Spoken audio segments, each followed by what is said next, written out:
It's your Locked On Flyers podcast for Thursday, November 17th, your daily dose of Flyers news, analysis, and high quality content that is looking forward to this prospect day. Yeah, this is a good day. Lots of fun guys to talk about. Let's get the show started. You're Locked On Flyers, your daily podcast on the Philadelphia Flyers. Part of the Locked On Podcast Network. Your team every day.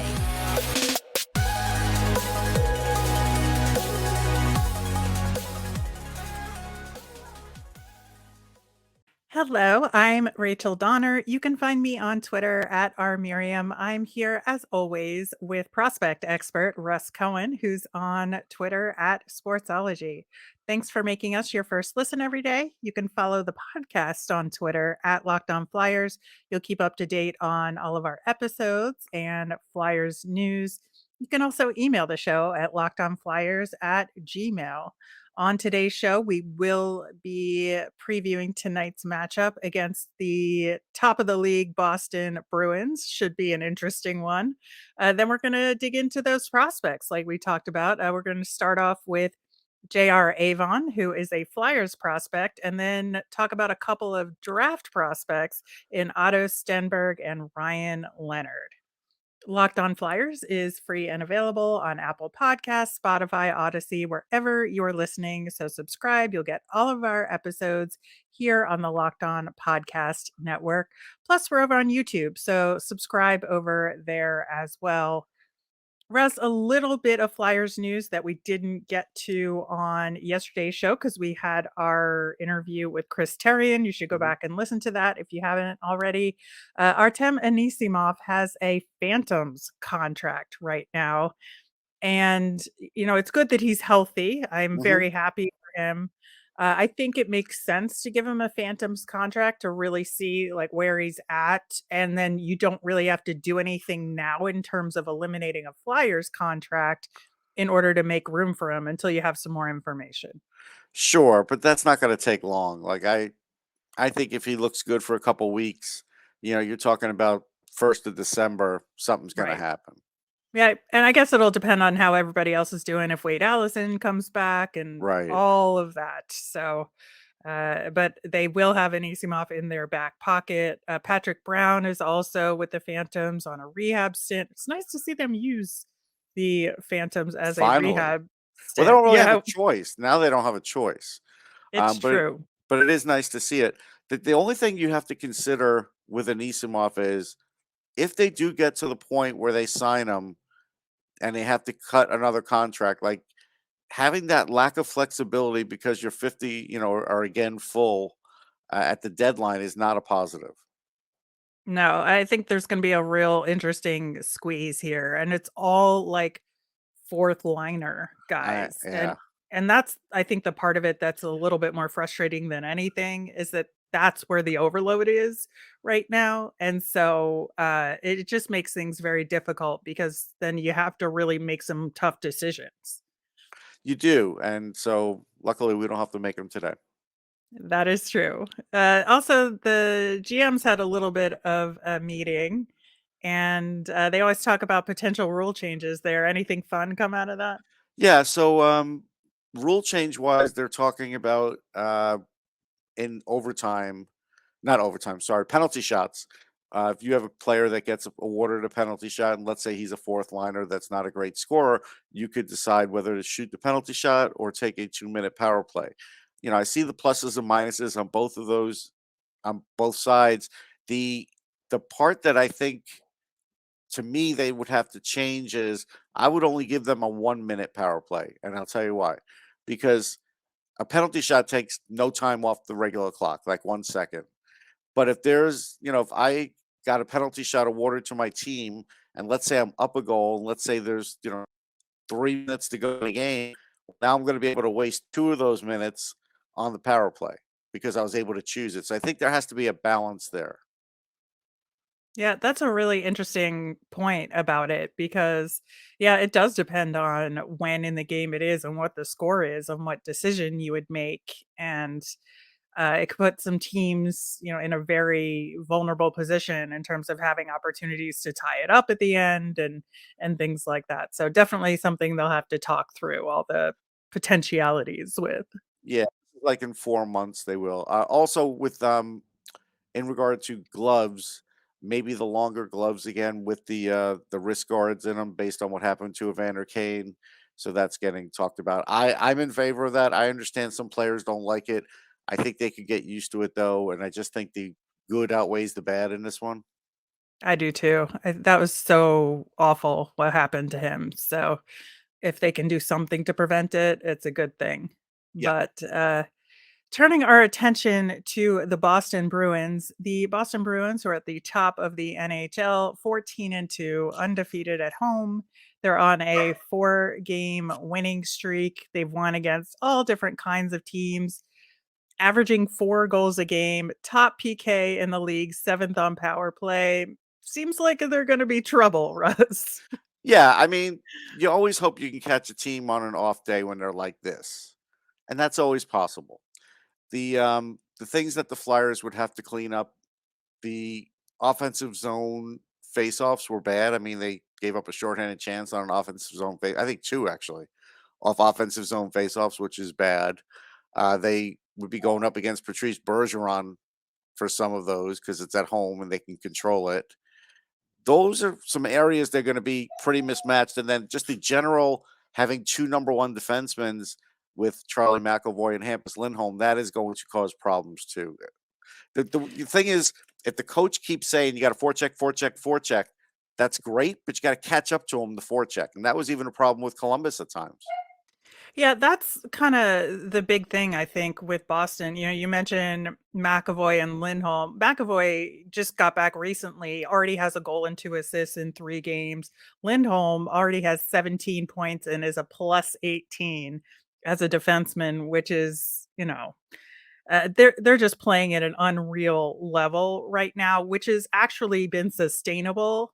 And you're right about that kind of play because if somebody's going to forecheck, the rest of the forward line has to be in a reasonable distance to be able to do something with the puck afterwards. That this is something the Flyers have struggled with. That when they have a takeaway and they battle and get the puck away, they don't do anything with it afterwards and then almost immediately turn it over sometimes.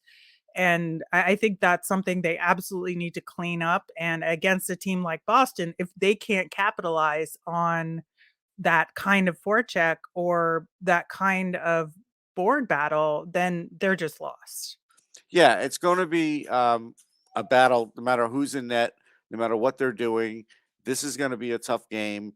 They could play, the tough game if they want, and Boston will play that. They have no problem doing that. Stay out of the penalty box. That's all I could say in this game. Yeah, that is gonna be huge for them. And, especially because the PK has been struggling recently for the Flyers. I think that it's just been, a tough go of it special teams wise, and they're not gonna have any room for error against Boston. I do wanna mention, goaltending wise, I'm not sure who we're gonna get yet. Swayman has been back practicing injured, but he's not gonna be ready yet. We could get Kincaid. Hmm. I think it's possible only because, he's only played 2 games so far this season. They may want to get him in for a 3rd, and, I'm sorry, the Bruins have the Blackhawks and the Flyers as their next 2 games. Then they go into a really tough stretch against more top teams like the Lightning, Panthers, Canes, Avs, and they're really gonna want to be able to balance their goaltending appropriately. So I think, they're really gonna want to put Kincaid into at least one of those 2 games. Yeah, I mean, it would be a benefit if they could get Kincaid. He's still pretty good, but he's not a top flight goalie, so that could help even the odds a little bit. But yeah, you just on the Flyers end, they really have to get back to playing their game. They've sort of strayed. They've become a one line team. And honestly, they're focusing too much on forechecking. I get that the coach wants to see certain things, but nobody could forecheck from the start of the game to the end of the game the way this guy wants to. You just can't do it. Not in this league, the way the speed is. Well, and not if you're not getting clean zone exits to be able to put Right. yourself in the position to forecheck, right? Right. So that's the other part of it, is that you have to have the pieces that come ahead of the forecheck Yeah, in order to get there. it's a great point. So yeah, those are my keys to the game, as they like to say on the broadcast. And we will hopefully see the Flyers at least make a game of it against the Bruins. Maybe they'll surprise us and win. I'm hoping they can at least do that. We will be turning our attention to some prospects, starting with one of our own in JR Avon, coming up next. Today's episode is brought to you by BetOnline. BetOnline.net is your number one source for sports betting info, stats, news, and analysis. Get the latest odds and trends for every professional and amateur league out there. From football to basketball to soccer, esports, and of course the NHL. We've got it all at betonline.net. And if you love sports podcasts like ours, you could find those on BetOnline as well.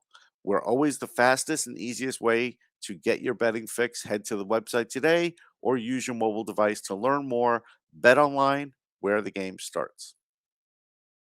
Check out the Locked On Sports Today podcast. From the games that matter most to the biggest stories in sports, go beyond the scoreboard and behind the scenes with local experts and insights only Locked On can provide.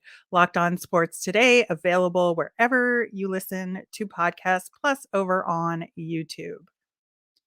Russ, I wanted to talk about JR Avon because he is an undrafted signee of the Mhm. Flyers from last year, who's off to a really good start this season so far. And I know the spotlight is more on Cutter Gauthier, and we will Mhm. absolutely be keeping track of him and talk about him. But I think it's important to also look at other guys that are performing well early, and JR Avon is one of them. He is on the Peterborough Petes in the OHL, and he's a Peterborough guy through and through. He played his youth hockey there. He's from there. Yeah. So this is something that's been really cool for him to kind of stick around even as he's gotten into his junior hockey days. And it was really unlucky for him in terms of his growth and COVID and how that worked out, because he missed a whole season. And that's probably partially why he went undrafted. Mhm. But he was a amateur tryout invitee to camp, not this year, but last year, and got that ELC out of it. Right now, he's got 15 points in 16 games so far. He had 4 goals in the first 5 games of the season for the Petes, who are, I would say, middle level in the OHL right now. Yeah. They're doing like maybe slightly better than middle right now. But he notably had a 4-goal game last March, and I just feel like he's one of these, like, diamonds in the rough that maybe something will come out of. Yeah, there's no doubt he's a diamond in the rough. I remember when he got signed in camp. Right now, it's one of those things where he's hot. So if you give him any kind of space, he can kill you in a lot of different ways. He has a very good arsenal of shots. He's got a very patient wrist shot. He's got good dekes. He also his passing is really good. Like, he's patient and he'll wait you out.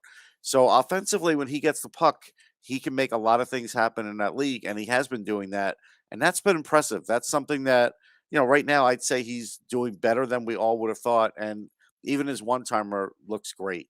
So this is a guy that's fit right in, got off to a hot start this season. No reason not to expect him to keep this up. And so, yeah, he's moving up the prospect ranks for sure. He just doesn't get talked about a lot. Yeah, and that's why I wanted to talk about him here, because I just feel like it's important to look at everybody in the system, and especially, like I said, guys that are having some success. I do think that while he is doing really well, you mentioned some of, his shot selection and Hmm. some of the playmaking that he can do. I don't think, I think similarly, not in the same style, but in the same reasoning to Elliot Denoyer. not all of that is gonna translate to the Hmm. NHL because the NHL is faster, the goaltending is a lot better, he likes the wraparound a lot, and Hmm. that's just not gonna work as much at the No. NHL level, but the instinct is there and he's getting results, and that's what's impressive to me that, he's had to kind of battle through this, disappointment Hmm. to get to a place where he's really making a name for himself. Yeah, you could see that, this is where he's starting to sort of break through as a prospect. The big thing for him also is if he's on a break with a couple of guys, he knows where to go and fill the lane. It's an important thing in basketball, but it's also important in hockey because the more you could spread out and fill the lane, you could if you make those passes, if you can make that tic-tac-toe pass, it's very hard to defend. So he is able to kind of get that going too on his team, and that's where you can get your teammates involved. So he's been able to do that too. Yeah, and I think that's something that it sounds very simple, and it's something you learn in youth hockey, go to the empty space so Right. that you can be ready for a pass. But sometimes the Flyers don't do that. No. They bunch up on one side of the ice or the Yeah, you see other. 4 guys on one side sometimes. And so for a guy like JR Avon who has really good instincts on that front, like obviously you don't want to see like coaching like take that out of him, but at the same time, it's good to see that that is a particular skill that he has Mhm. that could benefit the Flyers. Yeah, I think so. I mean, because he has so many different ways that he can score, and if I think that's what will help him going forward. So I want to talk a little bit about, why he even got the invite in the first place to camp last year and like what we saw last year that made them sign him. My guess is, I think he plays with Zanetti, so they probably had seen him when they were scouting Zanetti. So the fact that he wasn't, that he was available, they were like, "Oh, you know what? We already have seen this guy quite a bit. Let's bring him in, see what he looks like here." And that happens a lot too, All the right? time. Well, that's what happened with Jackson Cates, I'm Yes. sure. Yeah. So Oh, yeah. I think that was very fortuitous. And, Yep. I think, for me, his path to the NHL is do your absolute best this season. I hope he can sustain the level of play that he has had so far and that, he comes into rookie camp and dev camp next year really ready to impress. Yeah, I mean, he's still gonna need, a year or 2 in the AHL. He's 19 now, and he missed a year. That missing a year is always gonna catch up at some point.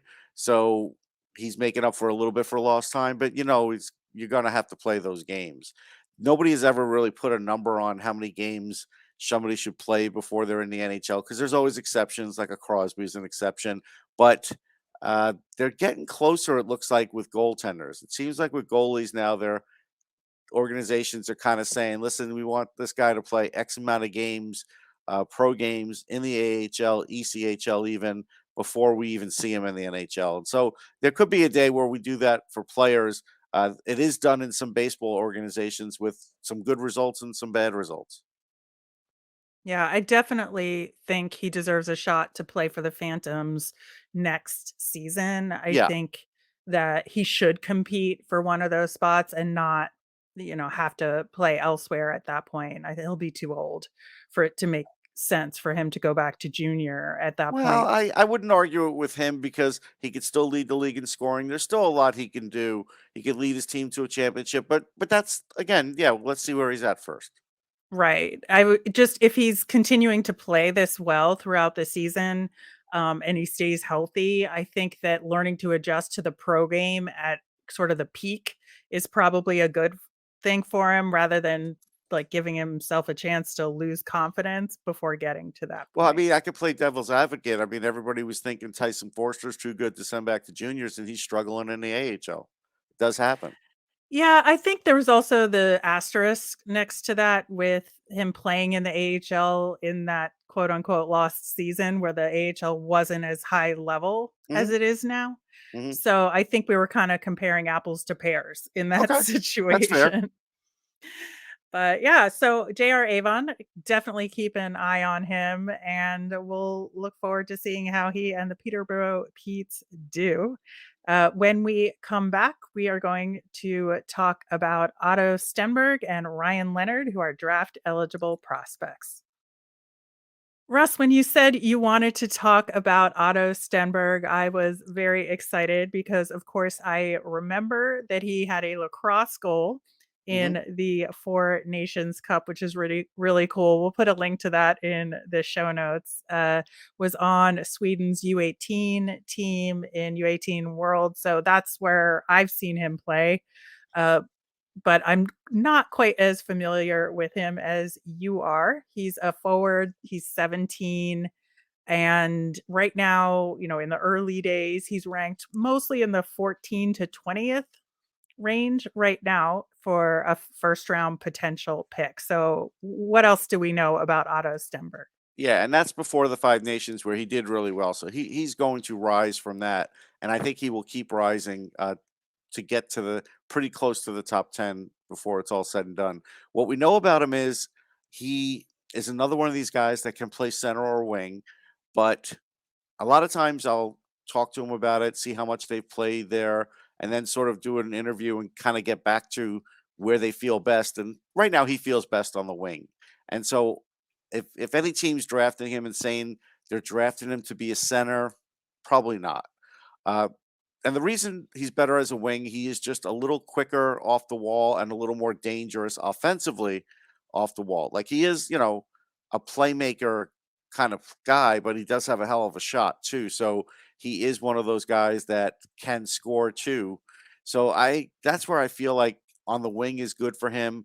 He's got an extra gear like skating wise, which is terrific. He has got a real love for the game. Like he just loves to play, anticipate his next game, talks about it all the time. Was happy when he beat Finland. The Swedes are always Right. happy when they beat Finland. So that was something where even in a tournament like this, that wasn't like lost on him. That was still like an important thing for him. He really he knows it's his draft year and he's happy that he's being heavily scouted, but it's not bothering him. And he's having a great year and he's playing well overseas too. So that's the thing where the Five Nations now, I think, put him in a position to look at him as a top 15 for sure, get him out of the 20, and then we'll see what else happens to him during the year. Yeah, he already has 9 points in 5 games for the Swedish U18 team, which is a pretty good start to that year and has really succeeded in the Swedish leagues as well. He's mostly played at the U20 Yeah. level and is like racking up points there. So I think that he is a guy that could be one of those like creep up the charts over the course of the year prospects. And so somebody who's scouting him for maybe like a 15 pick Hmm. by the time the draft rolls around, maybe it'll be impossible that he'll still be there at that point. Right. I mean, he's 17. He'll be 18 in May. So he's played some SHL games, but he's not going to be an SHLer this year. Maybe he Right. gets a few more games at the end of the year. But no, his numbers are good with the J20. And I think after this now, they'll get better. I see, his PIMs are really high there. They weren't in this tournament. So what that tells you is when he's playing against his own age range within a year or two, uh, he's a dominant guy. Like he's, one of the best guys out there. When he's playing, the J20, it's a little bit older. So he'll be on the fence whether he makes the World Junior squad or not. I probably put him on there because I just like his speed and I do like his hockey IQ too. Yeah. Ryan Leonard, very excited to talk about him. He's another one of the U.S. national team development program kids, but shockingly, he's not from Minnesota No. or Michigan. He is from Massachusetts, so the other M state that is a hockey hotbed. He's a decent sized forward playing center right now. He's off to a good start on the USHL team and has like huge output when he was playing for the U18 team. And I am very interested in getting to know more about Ryan because he's one of the development team kids that I know less about. Yeah, so I feel like it's him or Will Smith for the best guy on the team. That's my gut feeling. He is very well put together. This guy is strong. You could see him if he's got like a cutoff shirt. He is really in shape. So even though he's 5'11", he could handle himself in the corners. He gets to the net no matter what. So he's a guy that sometimes in a game will just see an opportunity, go to the net. Sometimes he'll go to the backhand. Sometimes he won't. But he will do that 2 or 3 times a game and just, get his own shot on goal. He is, a good passer, so that's not a problem. He's got really good hockey IQ. His defense is good. He's really a guy who, when he's out there, can make things happen. You really have to cover him and know what you're doing with him, or he is going to either get to the net or he's going to score with like a wrist shot that's really good too. So he's really an impressive guy. For his background, while he is from Massachusetts, his parents are both from New York. So it's interesting. So he doesn't really hate the Yankees, even though he likes the Red Sox. But it turns out both of his parents are Yankee fans. I had to find an uncle. He has, well, he goes, because I said, well, who's a Met fan in the family? Anybody? He goes, well, an uncle. So it was that was a funny conversation. But he does have a New York background too. But he's he's got the accent. He's a big time Red Sox fan, and his dream is to play in the Beanpot like that. Well, he's playing for Boston College. Yeah, So next year next he will year, get to yeah. play in the Beanpot, and that he is probably looking forward to that as much as the draft. Now, the other interesting thing is he does not want to get drafted beyond the first round. He looks at himself as I'm a first rounder. I'm going in the first round. That's what I expect. And his play sort of dictates that. Yeah, I mean, that's a big statement. He seems to be, echoing that on the ice so Yeah. far. Yep. Again, it's early days in this season, but off to a really good start and is a huge part of this program. It sounds like right now he's sort of, I would say the median is in the 20 to 25 range rankings wise. But again, we always talk about this. It's really early and those Yeah. things will change. So we'll He's see also if got he sneaky rises. speed. Yeah, he's not a guy that's like, that you notice right away, but then you'll notice, well, how did he get there that quick? He's one of those guys that, when the puck's on his stick or he knows where the puck is going to be, is able to increase his speed. So in game, he's a very dangerous guy. Yes, he sounds like it. All right, we're going to wrap things up with our Flyers fun thing. Found an overtime winner from JR Avon for the Peterborough Petes. It's one of those wraparound goals that I talked about. Hmm. Basically does the entire move by himself. Pretty impressive. And hopefully we can see more of that in the future. That'll do it for today's show. We'll be back again tomorrow. We're going to recap the game against the Bruins. Hopefully, we have some good stuff to talk about. Ha. And then we'll look ahead to the weekend matchup against the Montreal Canadiens. As a reminder, we always want to hear from you. So send us in your questions via Twitter at Locked On Flyers. You can email us at lockedonflyers@gmail.com. Plus, you can comment over on YouTube. I'm Rachel. I'm on Twitter at rmiriam. That's RMIRIAM. I'm Russ. I'm at Sportsology, SPORTSOLOGY. Thanks for making Locked On Flyers your first listen every day. For your next listen, check out the Locked On Sports Today podcast. It's the biggest stories of the day, plus instant reactions, big game recaps, and their take of the day. It's available on Odyssey, YouTube, and wherever you get your podcasts. Have a great day, everyone.